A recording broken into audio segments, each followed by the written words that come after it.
All right, guys, so welcome back. Today we're going to read chapter 1 of the book, The Hero Two Doors Down. When we last left off, we were reading the prologue, and the prologue is the part of the book that happens before the story. We learned about a boy named Steve whose father has just died, and Steve and his father were big fans of the Brooklyn Dodgers.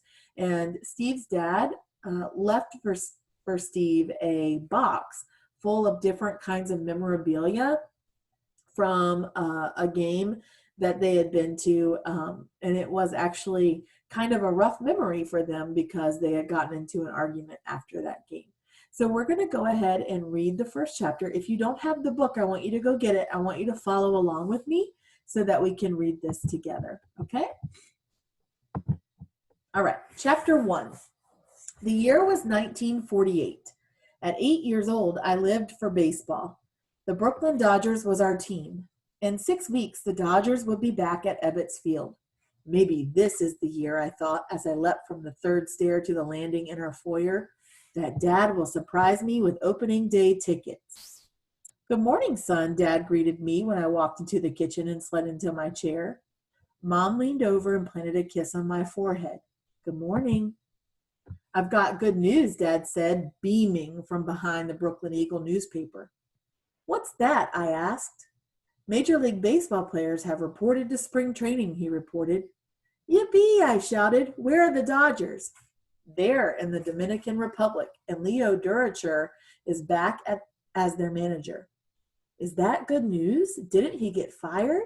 I remembered something about the Dodgers getting rid of Durocher the year before, though I wasn't sure. I tried to memorize the name of every player and coach on the team, but it wasn't always easy to keep them straight. Dad chuckled. Durocher's a good manager whose personal life gets in the way of his success. He was suspended for that last season, but he's back. But he served this time and now he gets to come back. Let's hope he learned his lesson, he said.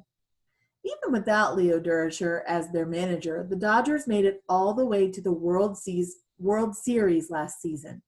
It was so exciting until they lost to the Yankees in the 7th game. The whole neighborhood still talked about it.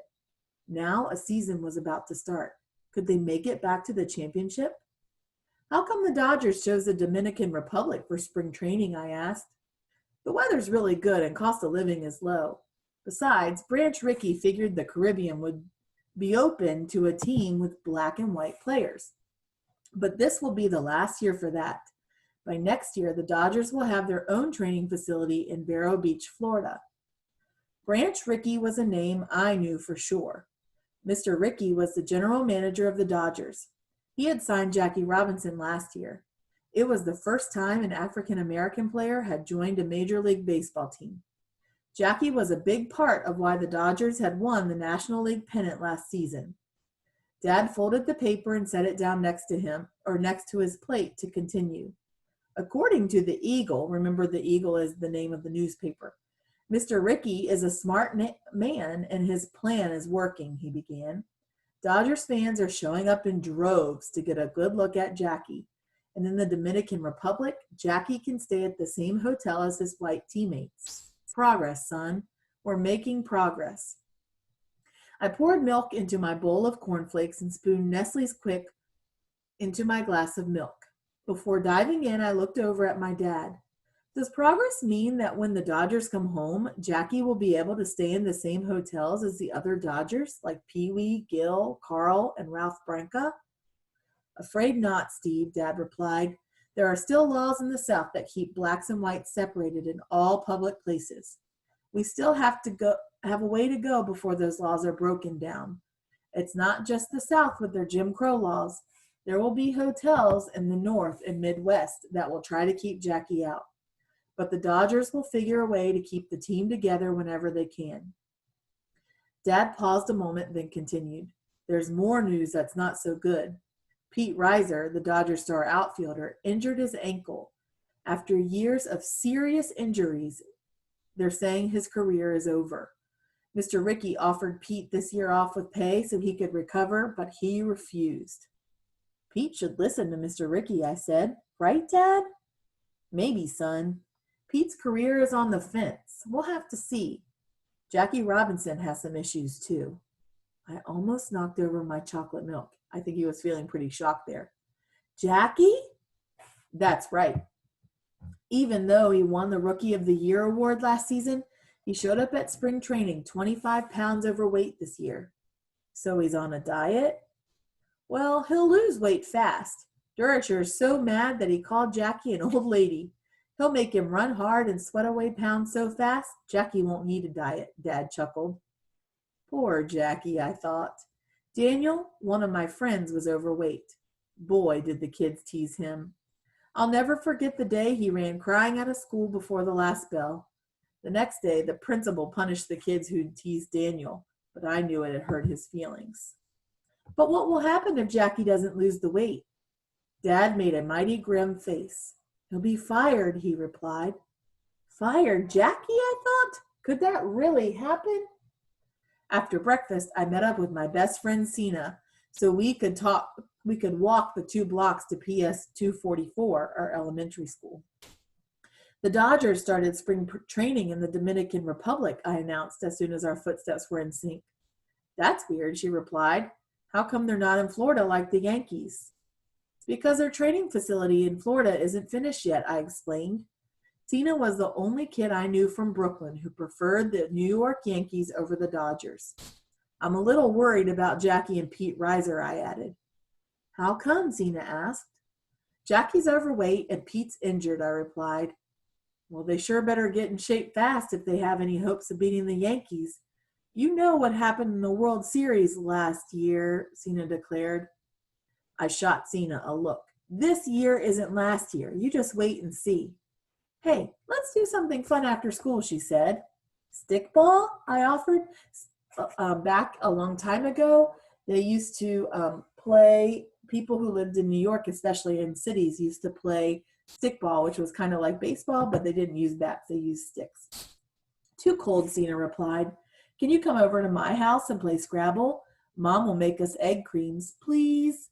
With Fox's You Bet syrup? Sina nodded. My favorite. I'll check with my mother. I said, my mouth already tasting the mix of chocolate syrup, cream, and soda water. You aren't in trouble again, are you? Sina asked. Not exactly, but Miss Malakin sent home another note. Let me guess, missing homework? You got it, I replied. Luckily, that's all she wrote on the note. Is there more? I got in some trouble last week. What happened? Not much, I said with a chuckle. I sat in the last row in music class. The violin section was on break and I was bored. I could tell Josh was too, so I decided to spice things up. I pulled the cord from the window shade behind Josh and tied it to his pants. When the bell rang, Josh hopped up without realizing he was attached to the cord. His pants ripped open and the whole class saw his underwear. It was hilarious until the window shade began to tear right up the middle. Steven, Sina shouted. Josh turned all red and started screaming at me, I went on. Kids circled all around us laughing while Josh struggled to untie the cord. Does this story have a funny ending or a bad one? Sina asked. It's not over, I replied. The music teacher rushed to the back of the room just as Josh was ready to sock me one. He was going to hit him. He stepped between us and sent Josh to the principal's office so he could call his mother and get a new pair of pants. I got sent to Miss Malakin.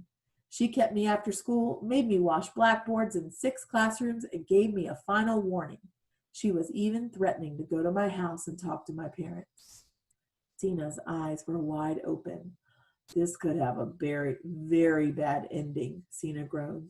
2 days ago, Robin and I got into a hair-pulling fight on the playground. I think Miss Malakin has had it with me too. Think she'll really go to my house? She might, Sina said. Yikes, bad timing, I told her. Because? Baseball season, silly. I'm hoping to go to the Dodger opener, I replied. Then why don't you start doing your homework, Sina asked. I will, and I'll even hand it in on time, I added as we signed off with a pinky shake and headed to our classrooms. But the very next day, I got caught playing stickball in the hallway on the 3rd floor. My fate was sealed. You know what that means, my fate was sealed? That means that he was sure he was going to be getting in trouble. Terrified, I waited outside my classroom for Sina. I've got to talk to you, I told her as soon as she stepped out the door. Geez, Steve, what's the emergency? Follow me, I insisted. We crept away from the rest of the students. I overheard Miss Malikin tell the principal that she was going to make a home visit. Today? To your house? Asked Sina. I think so, I replied. Maybe we can talk her out of it. How? I'm not sure, but let's wait outside and see what direction Miss Malikin heads when she comes out of the building, Sina said. Then what? I asked. If it looks like she's heading toward your house, we stop her. I don't think we can convince her not to visit my house.